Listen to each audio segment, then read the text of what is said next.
It is just getting dark. It's supposed to storm today. I mean, you know what? At least I can see the sky.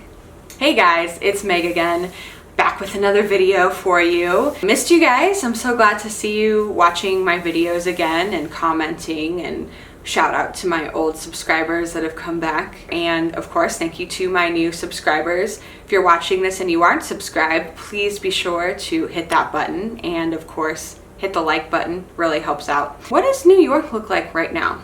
That's really the question that we're all here for, as the title of the video says. It's weird because I moved here in one of its primes, one of its heydays, and then crashed to where it's a little rough right now. I don't think it's as bad as the bad times of the 70s, 80s, 90s. There's some unrest. There's a lot of problems here that really need to be addressed. Let me tell you what New York is like, because it's different, you know.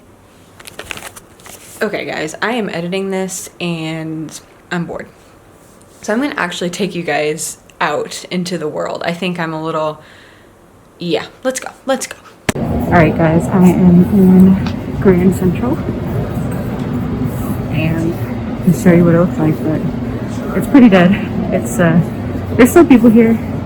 I'm double masked, so sorry if you can't hear me super well, but this is what Grand Central looks like.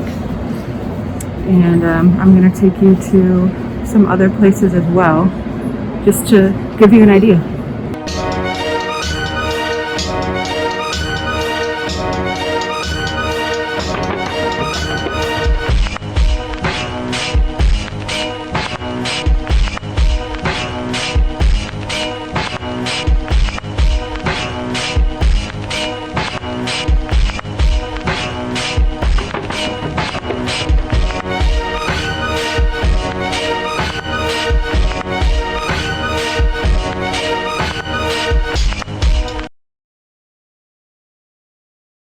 So yeah, so masks are a thing here, and they're really big, and they're big when you're outside on the street. They're really big when you're indoors, and big on the public transit. I will say the public transit's probably the worst place where people just don't wear their masks. People tend to wear it outside more. I don't know. It's really nice now in the winter to wear it outside because, you know, just not cold. We have been spiking since November-ish, since the holidays basically. We had indoor dining for maybe a month in November, and then Cuomo shut it down, and now we still only have outdoor dining. What I call outdoor dining. The outdoor dining situation is very interesting. But I don't like indoor dining. It's weird, especially in New York, because some restaurants are like the size of my room right now. There's not a lot of tourists, which I've enjoyed. It's nice not like fighting crowds constantly. Okay guys, I am in the heart of Times Square. It is so loud. There's hardly any people here. Wow, it is so loud. Sorry guys, this is why I don't film anymore, just because of all the noise. This is it. Again, that's usually packed with people. They closed it off today for some reason. And then this is what we're looking at. It's dead. Really dead. Yeah, it's also freezing here today, so I'm surprised there's not a lot of people here either, just because of that. But this is what Times Square looks like now. Just gonna try to show you as much as I can. Still tourists. I don't know where they're coming from, but there's still tourists here. So everyone's in masks.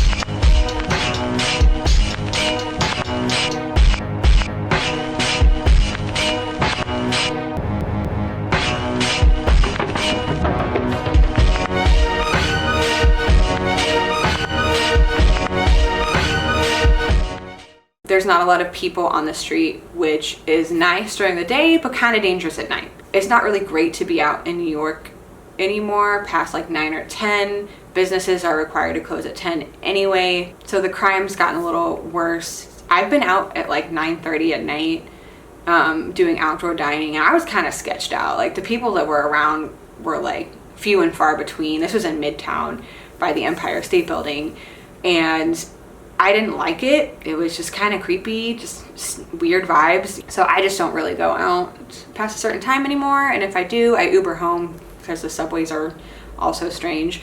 There's more crime in the subways. You know, there's been stabbings in like the ritzy neighborhoods, Upper East and Upper West Side. Both have had some problems in the subways recently. A lot of people are pushing people onto the subway tracks, which is great.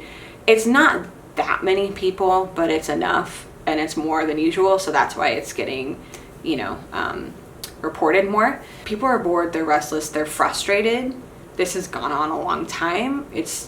Things aren't normal. People are struggling to pay bills. It's a lot of frustration. It's a lot of pent-up anger, and that's my guess as to why the crime has gotten a little bad, especially in the subway. So yeah, I know that New York the city's been actively trying to combat that. They've been putting more police officers in different stations. I was at an Upper West Side station the other day that's been known for some bad crime recently, which is weird because it's the Upper West Side, and that's a very prominent, wealthy neighborhood.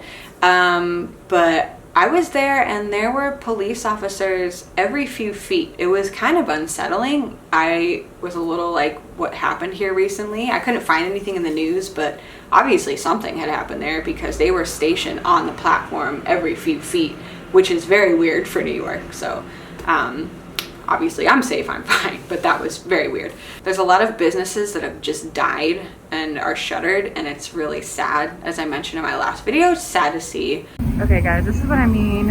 A lot of businesses are shuttered. And this is right by the Empire State Building. So that's kind of disturbing. Okay, taxi cab, we get it. So yeah, that's what I mean. There's a lot of places that are gone. I'm like completely alone on the street, Fifth Avenue. There's no one here. Again, right across from the Empire State Building. I'll show you. It's just dead. It's just kind of crazy how dead it is. They'll get better though. I do think that this is going to be a good bounce back from everything. It's going to take a little while. I think this summer is going to look really good in New York. I think more people are going to start traveling here as the vaccine gets more and more distributed throughout the city. A lot of people have left this city. I think I read somewhere that 400,000 people left just out of the Upper East Side alone, and somewhere around that number in a combination of Tribeca, Upper West Side, Upper East Side, Chelsea, which are the wealthier neighborhoods. Obviously, these people probably had second homes. I do know a lot of the wealthier residents of New York have left, and a lot of them have left permanently and are not coming back and just live in the suburbs. The rent prices have dropped dramatically, which it really needed to. The bubble needed to burst. That was just ridiculous. Yeah, things have changed for better and for worse in the city. I think things will get better. I think, you know, it's New York. It bounces back. People say it's dead for good. I don't think it's dead for good. People want to believe that. You know, there's a lot of love-hate with New York. It's a very controversial city. It's very extreme. So, of course, people are going to be like that. But what can you do? I have rambled on for like 25 minutes, so I need to stop. It's been a ride. You know, it's been a really big ride here, but I love it, and I love this city, and I'm documenting it, so this will be interesting to look at later when I'm older. But yeah, of course, thank you guys again for watching. Thanks for all your support. Don't forget to subscribe again, and I will see you guys next time. Bye.